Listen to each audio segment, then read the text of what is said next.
The food system is facing incredible stresses, and right now these will only get worse. We are in the middle of a perfect storm. Climate change is turning 1 in 100-year events into 1 in 30-year catastrophes.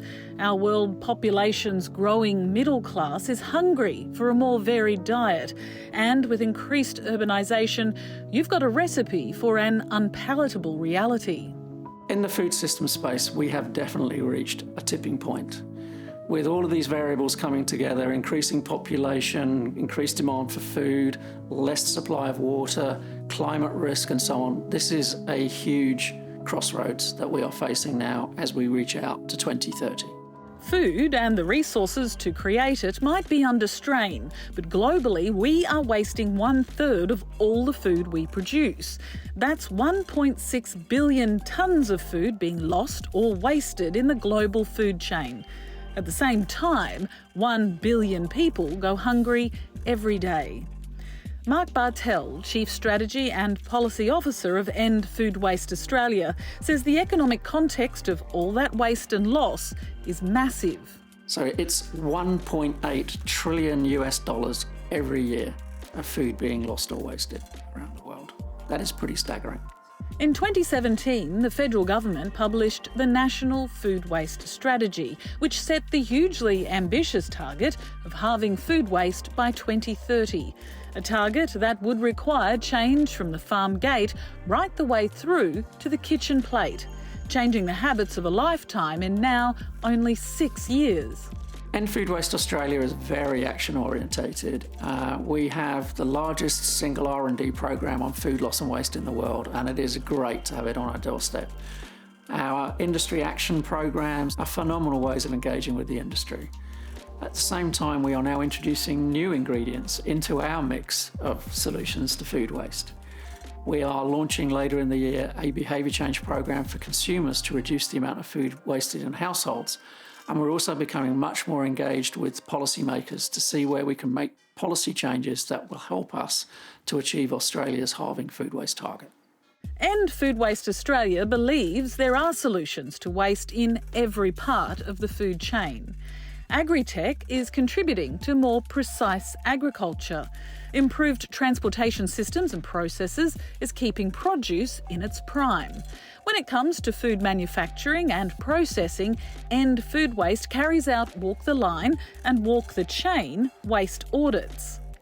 A recent audit in the bakery industry produced some startling results. 23% of one bakery's production was creating waste.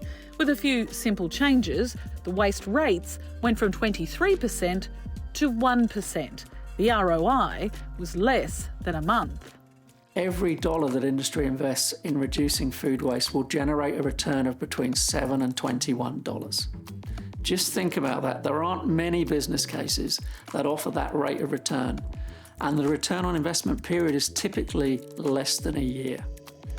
So for the food industry, that hits all the parameters for investment. If global food waste was a country, it is in the top 7% of global GDPs. It would be consuming a quarter of all the fresh water used in agriculture and chewing up a quarter of the calories available on the planet. It would be the third largest emitter of greenhouse gases after the USA and China.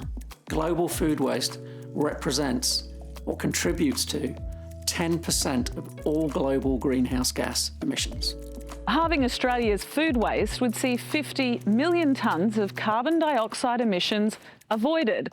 That's the equivalent of taking half of all of Australia's vehicles off the road for an entire year. If we are not able to significantly reduce food waste, our chances of achieving net zero by 2050 reduce significantly. End Food Waste is attempting to tackle the issue of surplus food. A private members' bill is in the pipeline which is proposing tax incentives to those donating food, and they're looking at developing a tradable carbon credits market for food that's kept in the chain. The amount of food that is wasted in Australia will fill the MCG 10 times every year. 7.6 million tonnes of food gets wasted every year. 70% of that food, if it had been managed better, would have been edible. And what that tells us is we are wasting the equivalent of around 10.6 billion meals every year. In Australia alone? In Australia alone. Last year, 3.7 million, or 36% of Australian households, experienced moderate to severe food insecurity. Tackling food waste and food insecurity is very much a bipartisan issue. Everyone believes that wasting food is wrong. Everyone believes that having a level of food insecurity that we have in Australia, in an OECD country, in the 21st century, is wrong. So they are prepared to help. We just need to help them by providing them with the evidence that they need to see. The perfect storm is brewing, but those on the front line are optimistic and feel there is definitely appetite for change.